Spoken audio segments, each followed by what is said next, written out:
আসসালামু আলাইকুম। আপনারা জানেন বর্তমানে মার্কিন প্রেসিডেন্ট মিস্টার ডোনাল্ড ট্রাম্প চীন সফরে রয়েছেন। এখন হঠাৎ করে উনি কেন এই চীন সফরে? এটার তো একটা অন্তর্নিহিত তাৎপর্য রয়েছে।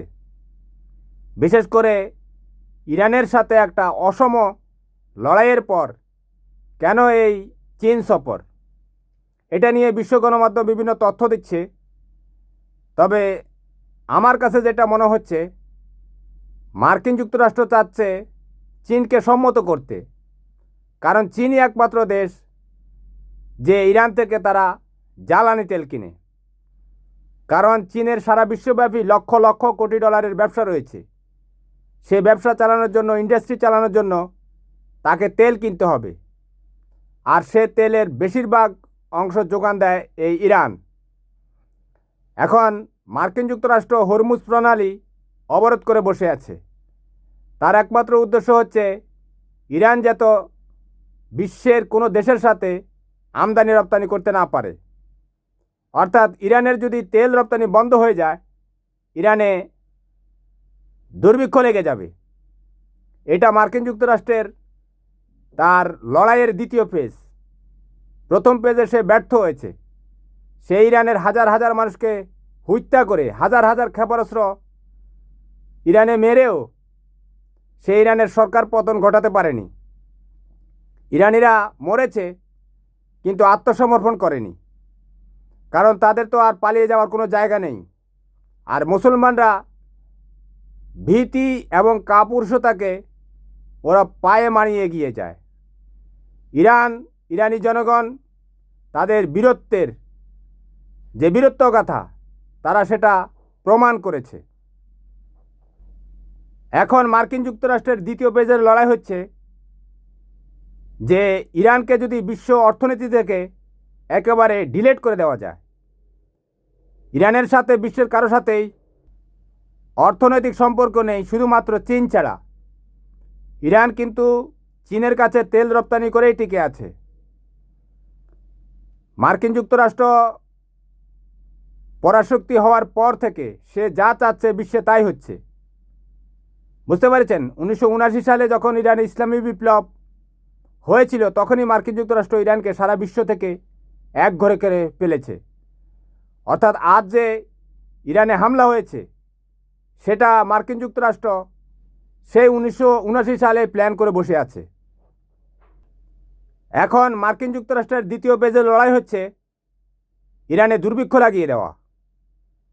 কারণ হচ্ছে ইরানকে যদি চীনের সাথে যে তেল রপ্তানির যে বিষয়টা রয়েছে, চীনকে যদি সেটা থেকে সে বিরত রাখতে পারে, তাহলে ইরান একেবারে ধ্বংস হয়ে যাবে।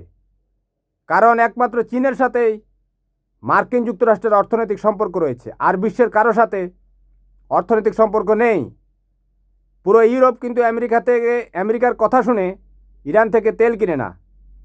অথচ ইউরোপের দেশগুলো কিন্তু ধনী দেশ, তারাই বিশ্বের অর্থনীতি চালায়। তাদের সবচেয়ে বেশি তেল প্রয়োজন তাদের অর্থনৈতিক কর্মকাণ্ড চালানোর জন্য। বুঝতে পেরেছেন?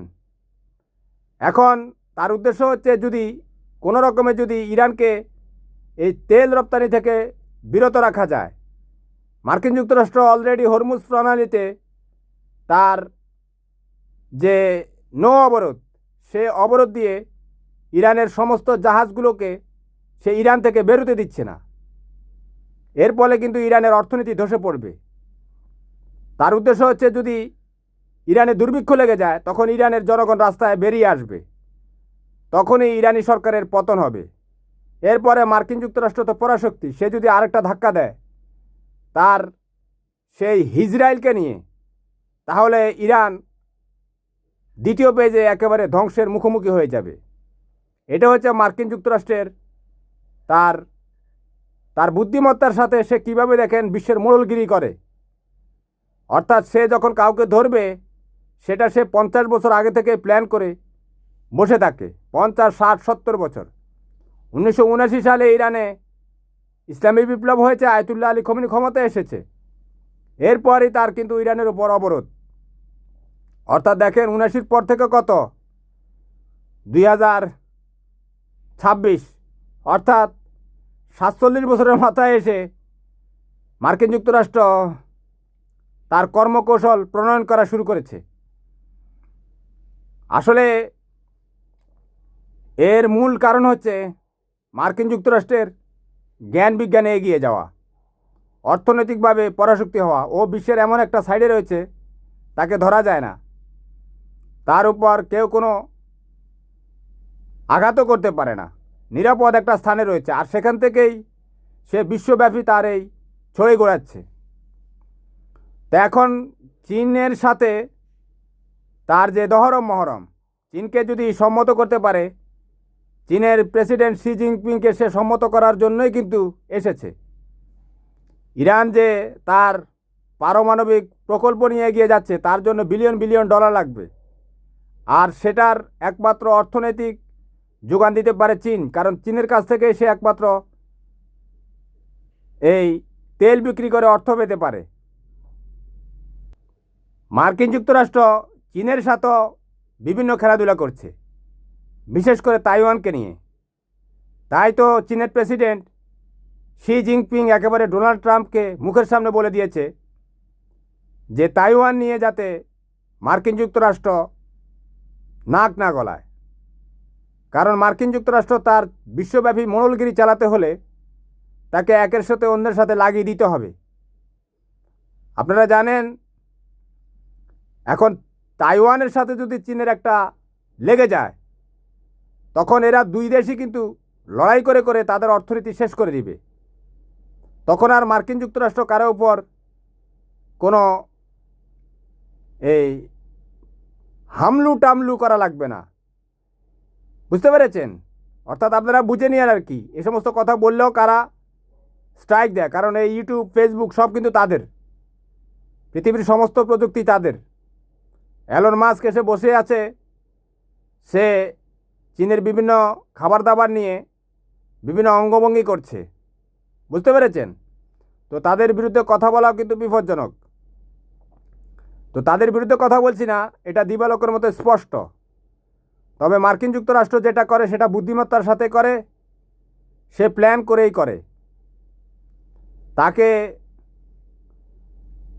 আমরা যদি ওই যে শেখ হাসিনা আসতেছে, বুঝতে পেরেছেন, সে বলতেছে আসলে তো ওই ইলিয়াস হোসেন মার্কিন যুক্তরাষ্ট্রে আছে, ফিনাকি আছে ফ্রান্সে, কনক সরার রয়েছে আমেরিকাতে। আমেরিকা কিন্তু আবার কারো যদি জীবনের উপর কোনো আঘাত আসে তাকে কিন্তু সুরক্ষা দেয়, এটা তার কাজ। কারণ তার মানবাধিকারের কতগুলো বিষয় আছে, কিন্তু এগুলো কিন্তু ইরানে আবার চীনে নেই। বুঝতে পেরেছেন? ইরানিরা যে এই এই যে আয়াতুল্লাহ খমেনি টমেনি এরা শেষ হয়ে গিয়েছে, দেখেছেন? এর 2 মাস আগে কিন্তু আয়াতুল্লাহ খমেনিরা কিন্তু ইরানে যে বিক্ষোভ হয়েছিল, আমরা তো মুসলমান, সত্যি কথা বলতে হবে, সেখানে হাজার হাজার যে বিক্ষোভকারীকে হত্যা করা হয়েছে। 2 মিনিট 5 মিনিটের শুনানিতে অনেককে ফাঁসি দেওয়া হয়েছে। দেখেন, বিষয় হচ্ছে কি, আমাদের দেশের শেখ হাসিনাও বাংলাদেশের মানুষকে হত্যা করে পালিয়ে গেছে। এখন গ্রেট আমেরিকা যেটা, এটা এক দৃষ্টিতে আল্লাহর একটা রহমতও বলতে পারেন। একটু তাদেরকে হাওয়া দিয়ে বলছি আর কি, আপনারা অন্যভাবে নিয়েন না। এই যে বিক্ষোভকারীদেরকে ইরানি সরকার তারা বুলেট ব্যবহার করেছে, কি বলেছে? খোদার শত্রু বলে। শেখ হাসিনা বাংলাদেশের মানুষকে বলেছে রাজাকার, নাশকতাকারী, জঙ্গি, সন্ত্রাসী। অর্থাৎ সমস্ত হত্যার পিছনে কিন্তু একটা কর্মকৌশল থাকে। অর্থাৎ আপনাকে হত্যা করতে হলে তার তো একটা ক্লজ দেখাতে হবে, আপনি তাকে কেন মারছেন। মানবাধিকার সংস্থাগুলো তো প্রশ্ন করবে, এ কারণে আপনাকে জঙ্গি সন্ত্রাসী বানিয়ে দিবে। বুঝতে পেরেছেন? তো ইরানিরা বুলেট দিয়ে তাদের, ইরানের যে সরকার ছিল আর কি, দেখেছেন? একটু মিলিয়ে দেখেন। আল্লাহকে হাজির নাজির করে বলছি, এই একগুয়ামি বা দাসত্ববাদ বা গোলামিবাদ দিয়ে নিজের ব্রেনকে চিন্তা করেন।